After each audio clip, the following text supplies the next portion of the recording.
Congress party 1885లో పుట్టింది. ఎవరు పెట్టారు అది? బ్రిటిష్ వాడు పెట్టాడు. ఏవో హ్యూమ్ అనేటువంటి వాడు పెట్టాడు. ఎందుకు అంటే భారతదేశ స్వతంత్రం కోసం అన్నటువంటి పేరుతో భారతీయులందరినీ కూడా వాళ్ళ చెప్పు చేతల్లోంచి వాళ్ళకి కొన్ని పదవులు ఇచ్చి తద్వారా స్వతంత్రకాంక్ష అనేటటువంటిది ఉన్నట్టు చూపెడుతూ రెండో పక్కన స్వతంత్రాన్ని అందుకోనివ్వకుండా చేయడం. దానికి ఇక్కడ మతాల మధ్యన చిచ్చు ఇవన్నీ రేపుతా తీసుకొచ్చినటువంటి విభజనలు ఇదంతా గ్రహించి ఆనాడే ఒక స్వతంత్ర పోరాట ఆకాంక్షను ప్రజల్లో రగిలించాల్సినటువంటి అవసరం ఉంది అని భావించినటువంటి దాంతోపాటు జాతీయవాదం ఆధారంగా స్వతంత్రం ఉండాలని భావించినటువంటి వాళ్ళలో డాక్టర్ హెడ్గేవార్ ఒకరు. ఆయనే ప్రధానం ఆర్ఎస్ఎస్ వ్యవస్థాపకుడు. 1889 ఏప్రిల్ 1వ తేదీ నాగపూర్లో ఉగాది నాడు డాక్టర్ హెడ్గేవార్ జన్మించారు. జన్మతః దేశభక్తులు. బాల్యంలో విక్టోరియా రాణి వజ్రోత్సవాల సందర్భంగా పాఠశాలలో పంచిన మిఠాయిని విసిరికొట్టిన వ్యక్తి ఆయన. 1907లో వందే మాతరం ఉద్యమంలో పాల్గొన్నారు.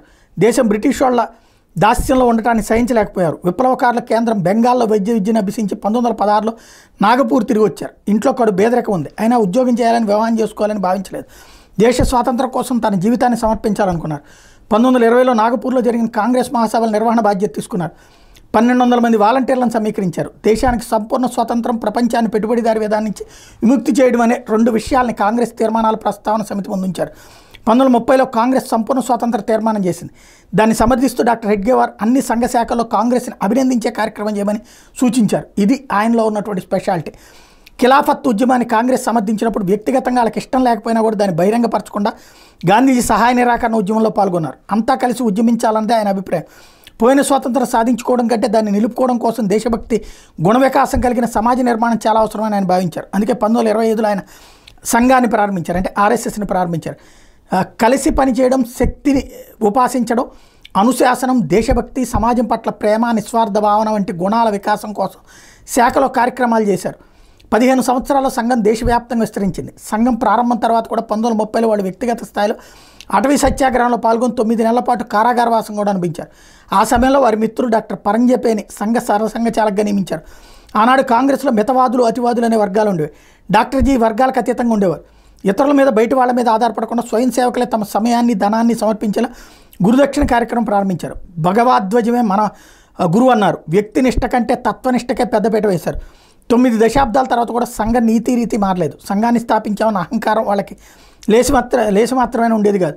1933లో జరిగిన సంఘచాలకులు బయటకులో మాట్లాడుతున్న అయోగ్యత వల్ల సంఘ వికాసానికి ఆటంకం ఏర్పడితే నన్ను తొలగించి మరో యోగ్య వ్యక్తిని మీరు సరసంఘచాలకుగా నియమించుకోవచ్చు అన్నారు. వాళ్ళ ధ్యేయ సమర్పిత వ్యక్తిత్వానికి ఇది నిదర్శనం. సంఘంలో గణవేష, సంచలన్, సైనిక కవాతు, ఘోష్, శిబిరాలు వంటి కార్యక్రమాలు ప్రవేశపెట్టారు. అందరితో వితండవాదం చేయకుండా ఉండడం, ప్రశంసించిన, విమర్శించిన ఒకే తీరుగా అందరితో వ్యవహరించడం వంటి గుణాలను ఆయన స్వయం సేవకులకి నేర్పారు. 1936లో నాసిక్లో శంకరాచార్య విద్యాశంకర భారతీ స్వామి ద్వారా డాక్టర్జీకి రాష్ట్ర సేనాపతి బిరుదు ఇవ్వడం జరిగింది. ఈ విషయం వార్తాపత్రికలో చదివి డాక్టర్జీకి అభినందన సందేశాలు రావడం మొదలైంది. కానీ ఆయన స్వయం సేవకులకి ఈ బిరుదును మనం ఏనాడు ఉపయోగించొద్దు, మనకి ఇది అసంగతమైందని సూచించారు. వారి చరిత్ర రాయాలనుకున్న వారికి కూడా మేము 4 రోజులు ఉన్నా లేకపోయినా నీ వైభవం అమరం తల్లి అంటూ ఆశ్చర్యపడేలా చేసినటువంటి పరిస్థితి. 1900 మాటలతో కాక చేతలతో నేర్పడం ఆయన కార్యపద్ధతి. తాను వేసిన సంఘబీజం మంచిదా చెడ్డదా అన్న చర్చ చేయకుండా సంఘవృక్షం పెద్దదే, చక్కటి ఫలాలను ఇస్తున్నప్పుడు విత్తన గుణం అర్థమవుతుందని కనుక వృక్షాన్ని పెంచడమే మన పని అని చెప్తుండేవాడు. అందుకే ఎన్నో ఆటుపోటులను ఎదుర్కొని సంఘం నిలబడింది. నిశ్చలంగా, నిర్ణీత వేగంతో ముందుకు దూసుకుపోతుంది.